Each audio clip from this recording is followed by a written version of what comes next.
Welcome back, ladies, gentlemen, betting connoisseurs of all ages, to the Moneyline Madness podcast. I am Matt Chirico, and I am here with my co-host, Andy B. Andy, how we doing? It's a little bit of a rainy Monday, but, the boys are still up, the boys are still vibing, and we're here with a little bit of MLM special. Oh, yeah, it's a little gloomy outside. It's pretty sad, but it is an exciting week, to say the least. I certainly have an exciting week. I know sports fans have an exciting week. It's baseball trade deadline is a great time. I know it's been very boring so far, but you know what that means. That means when it goes boring for a little while, that means it's about to get real serious around the deadline. You know that? That's like what NBA free agency is kind of like. Yeah, we're kicking right now. Yeah. But it's like you said, it's going to be a good but busy week. We got a lot going on, a lot to talk about. One thing, first off, that I want to say is a big shout out to Todd Frazier and everybody over there at the Toms River Field of Dreams for hosting such an amazing event this past weekend. Me and Andy, along with the Mo Sports gang, we were out there representing. And in case you guys cannot see this beautiful piece of memorabilia right here, I got the privilege of taking home a signed Pete Rose poster from his first MLB game. So, that just had me jumping out of my seat. Oh, we got the Mo Sports himself account in here.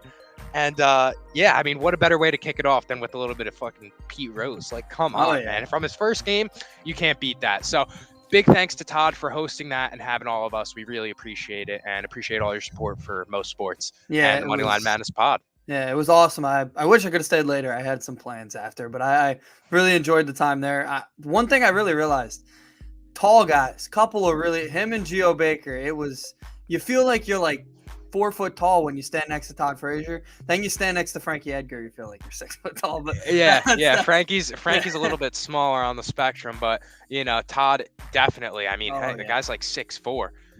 It's really unbelievable. But we're gonna kick things off. We're talking MLB trade deadline. That's the big news for today. So, all right, Andy, tell me, the Mets. You guys obviously are looking like one of the best teams in the National League right now. But the Braves are surging. They're surging, and they're coming up on you guys pretty quick. So fill me in on what's a move the Mets can look at right now in terms of really bolstering themselves as that number one spot in the NL East. Yeah, so over the course of the last week, there's kind of been two deals that have been talked about the most when it comes to the Mets. It's been JD Martinez and Christian Vasquez or Wilson Contreras. And personally, I've been going back and forth talking to a lot of Mets fans about it, and pretty much everybody's split. They don't know really which one they want. At this moment, I think I want Contreras the most, and I think that fits the team the most. There would be no holes in that lineup if Contreras is catching. It's plain and simple. There's not a single bat that you wouldn't want up at the plate with runners on or anything. So that's certainly something that the Mets should be looking at the most, is probably Contreras. Obviously, they need to get relievers, but I think they'll come away with 2 or 3 of those. So for the Mets, I think it's probably they're going to be maybe the most discussed and mentioned team. Probably deadline time. They're definitely going to be in the active team. Absolutely. Certainly be. What about for you guys? What do you think you guys need? I think it's pretty clear what your holes are. All right. Well, I'll comment on the Mets first. I absolutely agree that the Mets are going to be one of the most active teams at the deadline. Steve Cohen has shown incredible aggressiveness, since he's been coming in as the new owner of the Mets and been pushing the GM to not only make moves but to spend his money. So he has no problem with going after a big name and having to pay him come off season. One name we've seen thrown around is Shohei Ohtani, which is very interesting to me. Now, I do not think that the Angels are very serious about trading Ohtani, but I do believe that they are testing the market to see, what the Nationals could pull for Juan Soto. And then if that does happen to be an appealing haul, putting Ohtani maybe on the market and talking to other guys like Steve Cohen, who are known to be aggressive and really push to make those types of moves. So I really think the Mets are going to be thrown around in a lot of trade rumors come deadline time. And just like the Knicks are thrown in every superstar, every name like that, it's just the brand that comes with New York. So I wouldn't be surprised to see the Mets get thrown in for a couple of guys that they probably have no interest in really like that. But they're just the New York Mets, and now that they're contending, everyone wants to use their name for some clicks. The Shohei thing, that came kind of out of nowhere. If he was to be traded, I think it would be in the offseason, but I do think it would be to the Mets. I think Billy Epler, the GM of the Mets, is very good friends with Shohei. He's the one who got him to sign with the Angels from Japan. So that would be very interesting if he was available. I don't think he's available. Personally, if I was the Angels, I would be trading him now because you would get a lot of value back for that. But right now, I don't think they have any interest in that. He brings just so much to them, fanfare and everything to them, that you kind of can't do it. I think obviously the big name that I could see being moved, the biggest name in a sense, is probably Juan Soto. I just haven't been able to gauge where he's going to go. So it's tough right now. It's really weird. There's kind of a dead silence in the market. I think that after that Luis Castillo trade, everyone's kind of sitting back and really wondering what the price is on some of these guys, because we just witnessed the Mariners give up 4 of their top prospects for a starter. Like, don't get me wrong, Luis Castillo is amazing and he's having a great season, but he's only pitching every 3-4 days. So what are we doing out here giving up our top 4 prospects in that sense? But the market is a little bit skewed, and I think that the silence around Juan Soto is because of, that trade. You know what? It kind of reminds me of what happened in the NBA this offseason. The Gobert trade was so massive and didn't make sense to anybody that it kind of took everybody by shock. Now, the good thing about Castillo is he's probably the second best player that's going to get traded. Probably the best pitcher by far, the best pitcher. Yep. But he went for so much that if you're a guy like Frankie Montas now, or Pablo Lopez, pitchers for those for the Marlins and A's, they need to get a pretty close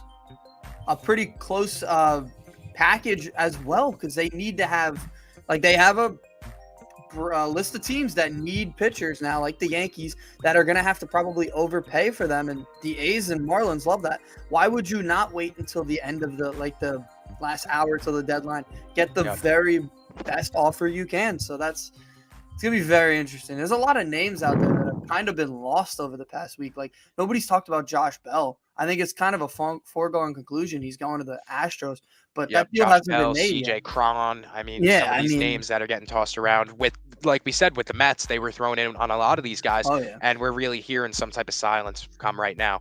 Facebook comment comes in and says Castillo is going to make his first start against the Yankees. Yeah.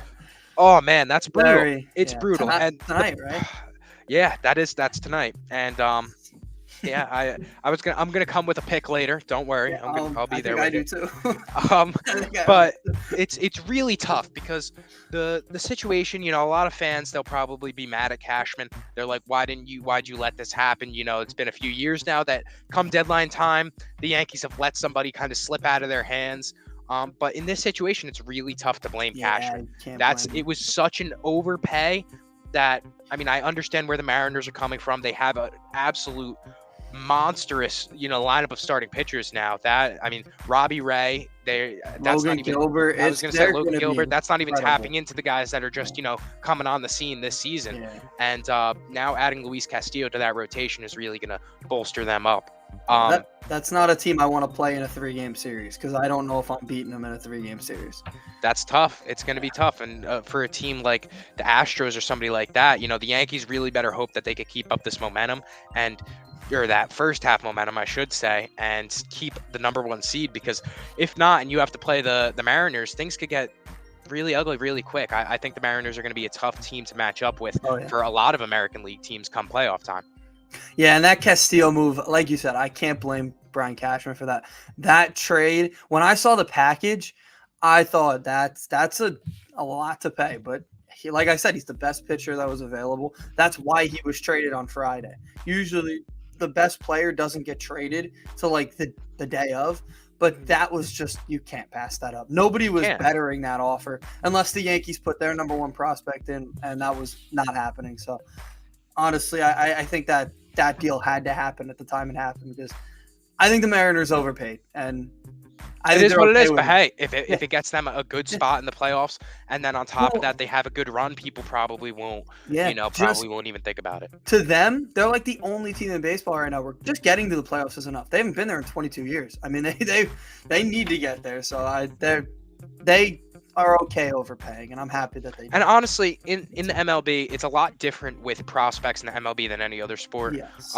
Most times you don't see these guys pan out. I saw a tweet the other day that it's so funny. that when these guys get drafted, they're like, you know what? He hits like Barry Bonds, and he's got a swing like Ken Griffey Jr. and he plays the field like he's Ozzie Don Smith Mattingly, like and- exactly. Yeah, And it's just like then the guy comes, he comes to the minors, and you never hear about him again. Yeah. So it is crazy. Stuff like that happens, and that's a reason why I think a lot of these teams aren't really prospect hugging like that. That's the word I was just about to use, the phrase I was about to use. Prospect hugging. That is one thing that I am not a prospect hugger. There's only one player I've ever been a prospect hugger of, and it was Ahmed Rosario. And how did that turn out? My team wound up trading him anyway. And you won. We won that, and we got who we needed. Yep. Now, today, prospect hugging is probably worse than it's ever been, because there have been instances where guys traded for nothing and they were great. Like 6 years ago today, Yordan Alvarez was traded. You know who he was traded for?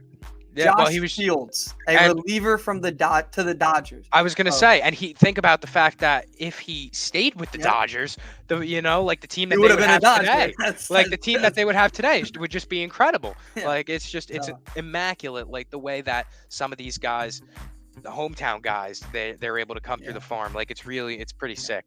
Another Facebook comment comes in. Any surprises coming this trade deadline like Rizzo last year? I don't know. This one's a little bit more predictable, I would say, this deadline.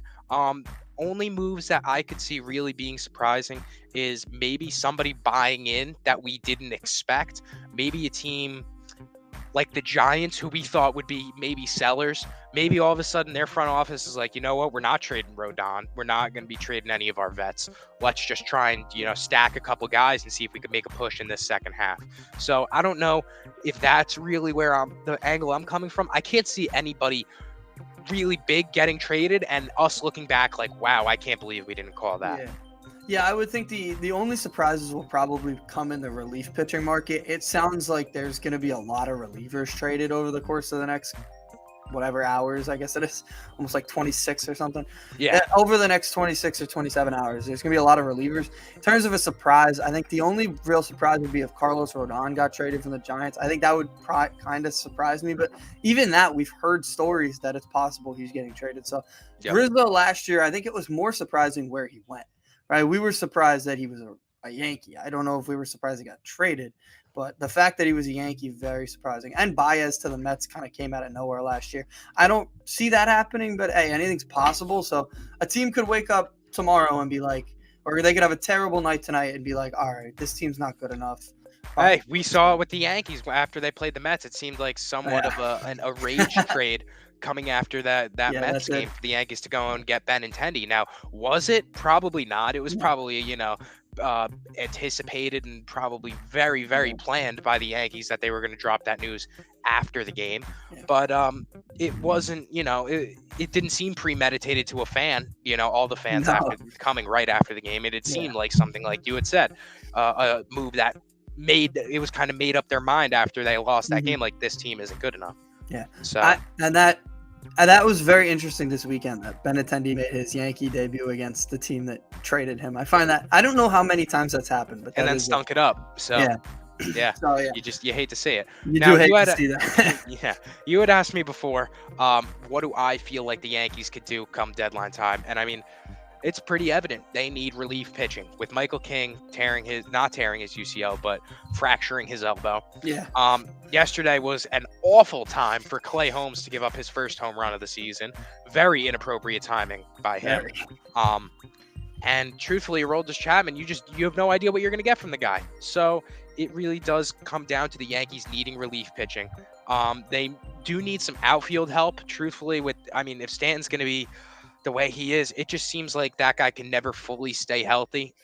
It's really rough for him. I just think he's too much of a bodybuilder playing baseball. That's really what it is. I think he's just too sore, and he just gets that his muscles are just too, his body can't handle it. He has too like that. We saw it with I don't know why I'm drawing a blank on his name. We saw it with Bo Jackson. His muscles were literally too big for him to continue playing sports. Like he had such force when he ran that he actually tore his leg off of the hip. Yeah. Like that's how much strength he had. So I think Giancarlo just has too much muscle on his body, and his ligaments can't handle that pressure. And so we're Mhm. seeing things like a random this week was a random Achilles soreness. Yeah, it came So out of nowhere too. come on, man. Like last year was calf strain. So it's just those types of things make me think that he's just too stiff. Yeah, And so the that's Yankees, they need definitely. to go get some outfield help, and I think relief pitching. And now where that comes in, it's tough because you have such competitors on the market right now for those Yeah. exact spots with very, very little to look at. Yeah. Right now, the relief market kind of always the same. You're not hearing a lot of names, but there will be a lot traded. Sometimes the worst, the what would you say, the least known player makes the biggest difference. That's why there's a lot of kind of relievers that you don't hear about that will make huge differences to teams over the next 2 months because they're waiting for an opportunity to be great somewhere where they can win. Like if you're on the Angels right now, why are you like? What's your motivation to play baseball Yep. in August and September? There is none. But if you There is come to none. the Mets or the Yankees, your motivations. I'm going out there trying to win a World Series. So Exactly. that's why relievers are very, very interesting to look at because they can just at any day they could be great, at any day they could be terrible. So Yeah, and the only name we've really been hearing thrown around like that seems to be David Robertson. yeah, he's probably the biggest name, and he will probably be traded. Probably tomorrow. I would wait for tomorrow, but I think they're waiting for the Mets right now on the Contreras thing because I feel like that would be a package together. But they're waiting on that. I don't know if that's going to happen. I just saw a tweet that makes me think maybe it's not, but it's always with relievers. You always can try to package them with your best hitter, and you can get a ton in return. That's kind of what the Cubs are What the trying to goal do right is. now. Yeah, Yeah. absolutely.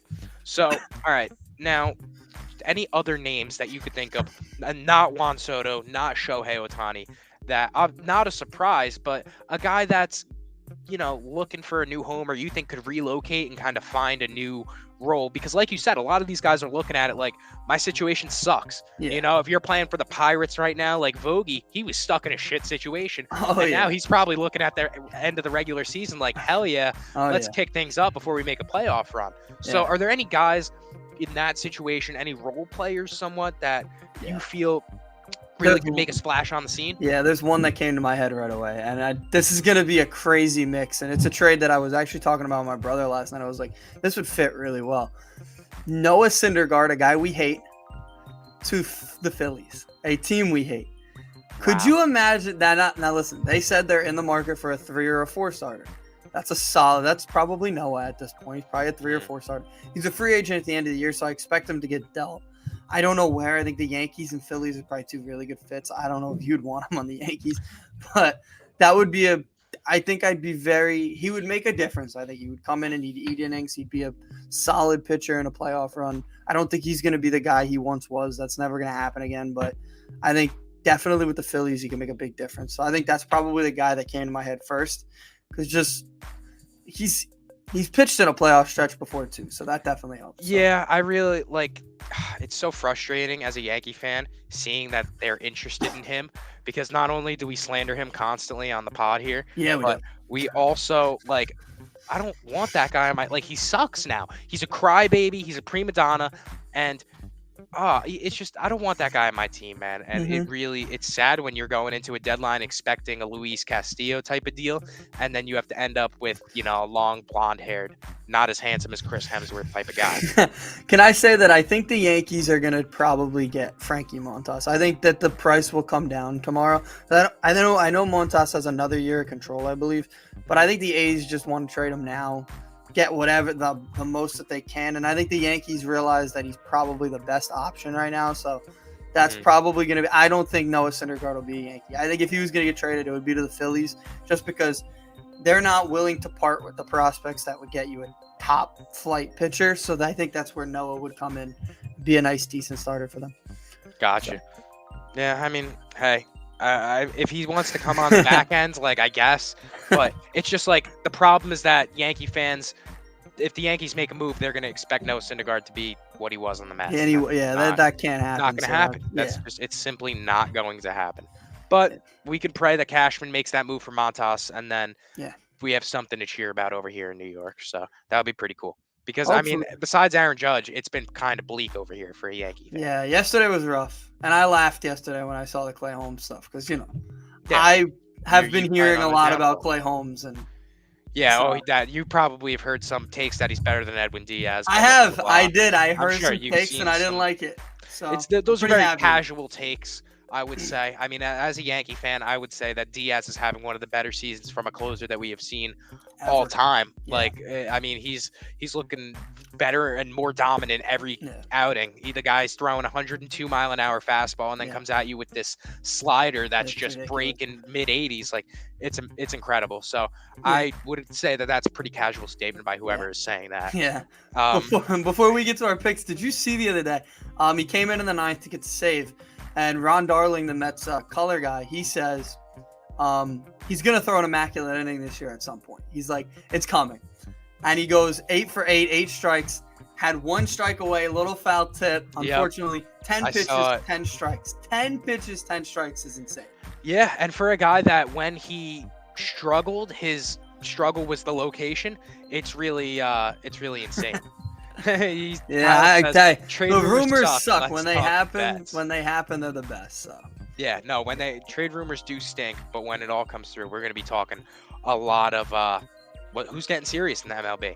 Now, all right, let me hear where the paper is tonight because I already know my first pick of the night, and I'm sure you're all over this one, is the Schurz. And I mean, tonight you can't get much better than Max Scherzer player performance double going up against his old team. I mean, Max Scherzer, you want to start at 6 strikeouts and a win, that goes at -150. Now, I don't think 6 is the limit for Max. Like, we're talking Mad Max here. The guy comes out with a vengeance, with attitude every time he steps on the mound. So I'm pretty confident in taking Max Scherzer 9+ strikeouts tonight and a win for +270. I feel like that's great value. And for a guy that came out in his, second start off an injury and struck out at 12, come on, going up against your old team in Washington against Patrick Corbin, he's got something to prove here. Yeah. I think this is just Max Scherzer all day. Yeah, you one-upped me. I had him 8 strikeouts and a Mets win, so I'll stick with you with the 9 strikeouts just for the more juiced odds. I like that. I easily could see him doing that. And he said, Patrick Corbin Patrick Corbin's sneaky at home. Tonight, I don't think so. I have no worries when it comes to Max Scherzer. That's the thing. Yeah. Patrick Corbin, he is better at home and he gets absolutely shelled on the road. Yeah. But Patrick Corbin isn't what we had known him to be when he was with Arizona. And when he signed with Washington, he was supposed to come in and be the guy. That's another reason that they felt comfortable giving up Scherzer, because they felt that they had another ace in Patrick Corbin. So for them to stink and squander the way that they have, I think Scherzer is going to make them pay tonight. And with a lineup, the Nationals lineup is not good at all. So I'm pretty confident taking not Patrick Corbin. I'm not confident taking Patrick Corbin. I'm pretty confident in Max Scherzer and the Mets. And if you're not comfortable with just the 9 strikeouts and a win, for -1.5 at -150, that's a pretty safe pick as well. Kyle just had a very good point. The Mets against lefties this year have been pretty weak, and that is because they have not traded for that bat that can hit lefty pitching, and that's not going to happen before the game tonight. So I do agree with you there. That's a great point that the Mets have been pretty weak against lefties. The only lefty they hit pretty well is Patrick Corbin. They have hit him. I know he started opening day and the Mets beat him. He started at Citi Field and the Mets beat him, but you said he's bad on the road. I think just the Mets lineup is hot right now. I think it won't really matter. Patrick Corbin's there. It's like we say all the time. It's a good team playing a bad team. Yeah. So like that with the storyline of Mad Max, I feel comfortable. I feel safe. Max Scherzer is a guy that I feel safe putting my money on, and I think he's a money respecter over here at Moneyline Madness. So yeah, could you imagine Max Scherzer? Jacob DeGrom. You guys skipped the Cincinnati game. Love the Reds tonight. Oh no, we'll be getting to it. Don't. Yeah, don't we'll get. Yeah, that's. I just know Andy is all over Mad Max tonight, and I know he's probably pretty excited to talk about that. So I'm juiced up. We'll kick off with that one. So Jesus Luzardo hasn't pitched in like 3 months, and the Reds should steamroll him. I mean, hey, yeah, Cincinnati is going up. I mean, they've been playing better baseball as of late. It's been kind of refreshing to see that they're actually trying to win ball games and not just tanking their life away. And we've seen Miami. They're in a lot of trade rumors right now, especially with that rotation. So starting a guy like Jesus, like you said, he hasn't pitched in 3 months. For -112, if you just want to go with the Reds money line tonight, I like that. I mean, I don't mind it at all. Their bats are coming alive somewhat, and they have Hunter Green on the mound. So hey, probably the last game that Brandon Drury's going to play with the Reds, probably going to get traded tomorrow. That was something that I looked at yesterday with the Marlins starter. No. I want to be very clear. If the best the Mets could do was Brandon Drury, I'd be very upset. Yeah. But no, yesterday the Marlins had probably their worst game of the year. They played terribly. They lost by 6, but their pitcher was drilled early. He's been in trade rumors, so he was terrible. Luzardo's not in any trade rumors. I don't think he has any value, so I think he'll be settled in tonight. First game in 3 months, though, usually means it's going to be a little bit of a rusty start. And they used a lot of bullpen yesterday, and they're probably going to have to use a lot of bullpen today. So I think, I'm comfortable saying the Reds will win tonight. Marlins lineup without Jazz is just the worst thing in baseball. It's honestly a double-A team. Yeah, it's rough. It is rough, and it's part of the reason that I've been seeing. Not only are the Marlins looking to possibly move Jazz into the shortstop position permanently, but they're also looking at a guy like Xander Bogaerts and another shortstop, Trey Turner, coming this fall. So they're interested in both of those guys, or not fall, come winter. They're interested in both of those guys because they know the Marlins are pretty aware that their lineup stinks. And the one thing I have liked about them as of late is that they're trying to be better. They're trying to improve, and they've been making some plays, trying to be a better ball club since getting rid of Derek Jeter up there. So they have some guys that would be sneaky trade guys too. So watch out for the Marlins the next couple days. I'm a Garrett Cooper respecter. So, Cooper was an all-star. Yes. Yeah. I mean, hey, I'm a Garrett Cooper respecter. He won us that money last week, I think it was. And Kyle was here for it. Kyle's always here for it. Yeah. So I wanted to let you know that we were incorrect actually earlier when we had said that Luis Castillo is making his start today. Tonight is Domingo Germán going up against, I think it was Marco, right? Marco Gonzalez. So, I mean, hey, it's going to be a good offensive game, I would say, on both sides of the ball. So if you're interested, and over 9 runs right now seems like a pretty sure thing for me. I mean, these guys both are known to give up a lot of hits. They're both back of the rotation starters. So it's going to be an offensive game. If the Yankees were ever going to find a time to bring the bats to life again, it would probably be against a guy like Gonzalez. So I'm expecting them to bounce back. And Kyle actually just said the Yankees lineup has eaten lefties for a while now. Tough to back a bet against the Yankees. You don't have to back it, but I'm going to do it. I'm saying Mariners. Yeah. Domingo Germán is not good. He isn't. No, he isn't. That's why I'm taking over. And come on, man. Marco Gonzalez is very solid. I mean, you look at his ERA and everything. He's a solid pitcher. He's not going to blow you away. He's probably going to be the guy left out of their rotation in the playoffs. But frankly, I don't know. The Yankees lineup this weekend didn't really impress other than one game. I mean, I don't know. All I'm saying, Judge is going to hit a home run, though. I'll give you that. Judge might go deep. 96% of the money on New York. So he said Seattle would be a razor sharp pick if you have the gonads. So Andy B, you're all by yourself right there, because honestly, what I really like me is 4%, obviously. Yeah, you and the 4% of bettors. What I really like is the -105. That comes in at plus money for the Yankees. Plus 104. I'm taking that all day, and I'm sure you could probably find it at like between plus 104 and plus 110 on any bookie. So I like that one, and I'm with Kyle right here. It's hard to bet against the Yankees. They've eaten lefties all year, and a back-end starter like Gonzalez, I just feel like this is the time, and they're home. So, hey, I think it'll be a good game. I think that could be a playoff preview. That's a team that could definitely be a playoff. I definitely agree. I got another one for you. So I am going a team that's kind of been somewhat disappointing this season, and that's the Chicago White Sox. But they've come out and they've been very flat. A lot of people expected some big things out of them this year, but they failed. And I'm going to be expecting a win out of them today. I don't know if that's too much to ask with their ace on the mound. I don't know, actually. Well, he's their second, but he's their golden boy, I should say. Yeah, Michael Kopech's still Michael great. Kopech, he was their prized prospect that, I don't know if you remember a few years back ago, everybody wanted him. Oh, yeah. Everybody was in on Kopech, and he ended up staying. I know that was kind of a prospect hugging situation there.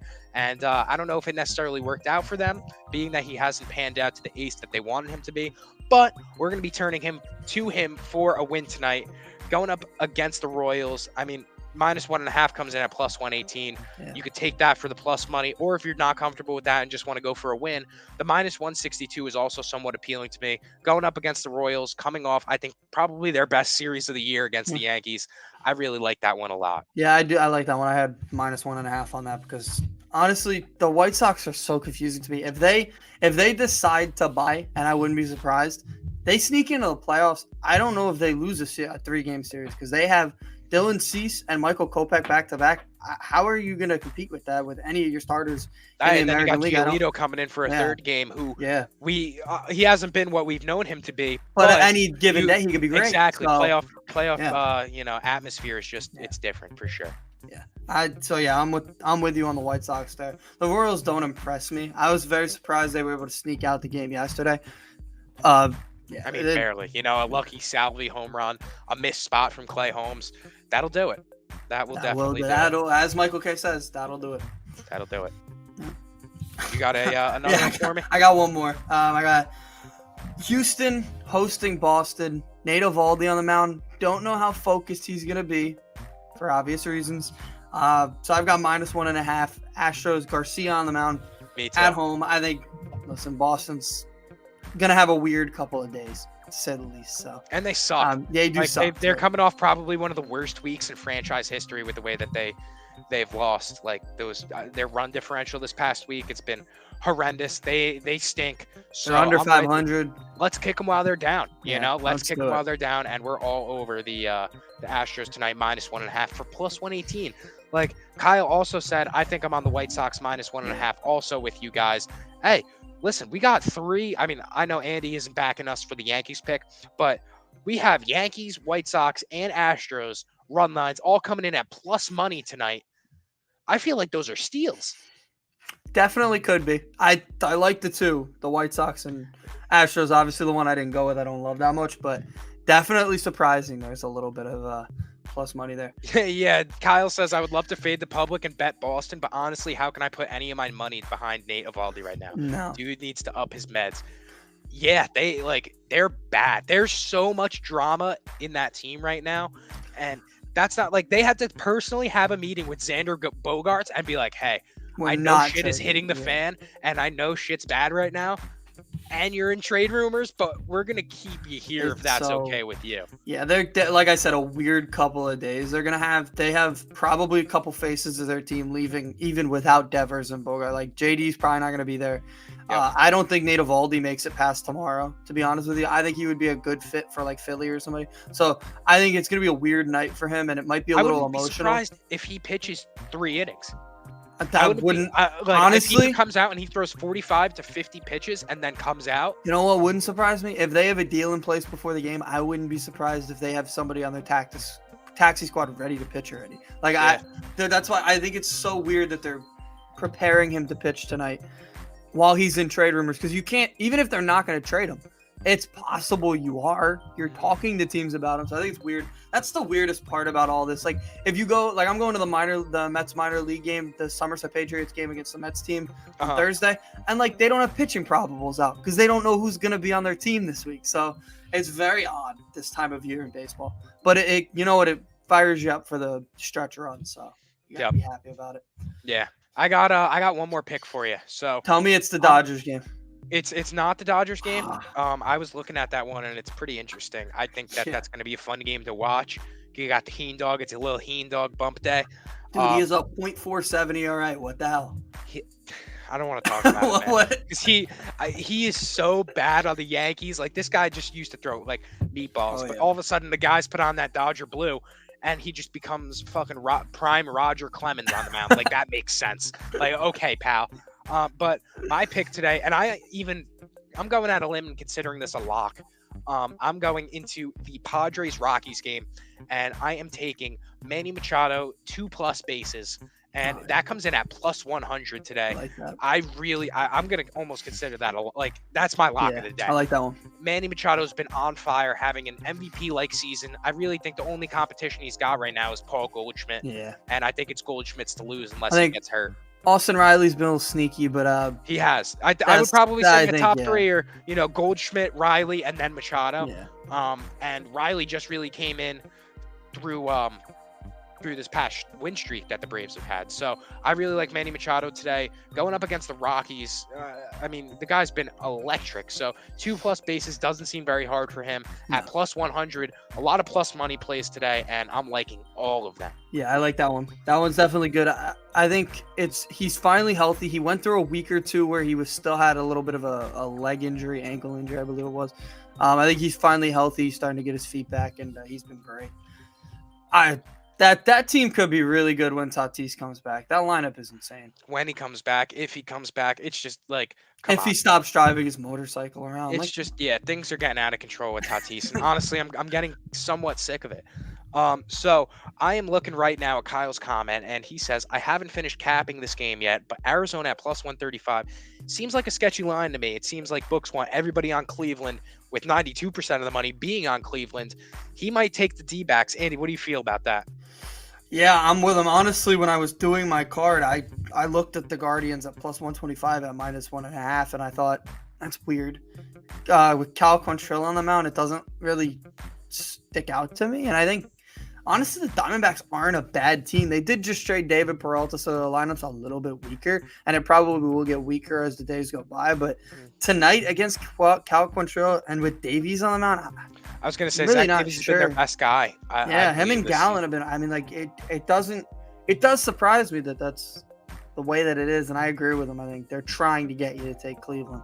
Yeah, so for plus 134, hey, if that's how we're coming today with the plus money plays, I'm with it. I'm right there with you. I think Cleveland's another team that we could see sit a couple of guys for the deadline. If they're going to be sellers, it's just they're a weird team this season too. It's just they're not contending, but they're also not awful. So they're hard to read.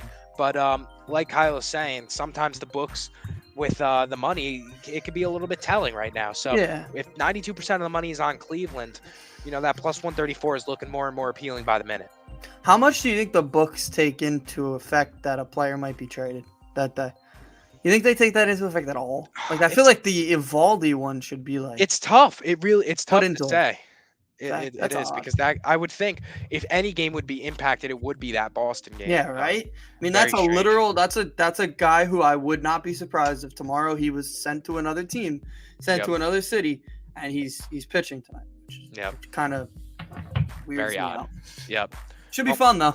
It is. It's going to be a good day of baseball, and trade deadline, like we said, it's ramping up. A lot of names are going to get thrown around, so we are going to be here to talk about all of it. So I think that's going to wrap us up for today. Andy, you got any more picks on your No, I think I'm good. I think the next time we're going to do an episode's Thursday, right? I think we're busy a lot the next couple of days, but Thursdays we'll recap everything and we'll have more picks. I know Thursday I think is the Mets beginning series with the Braves. That's right, 5-game series. So cool. Should be fun. Thanks. Should be fun. Nice. So thank you guys, everybody, for tuning in. Kyle, again, thank you for all the comments. We appreciate it a ton. This has been Moneyline Madness, episode 56. Sir. We will catch you guys in the next one. Everybody have a good day, and peace. Let's go Mets.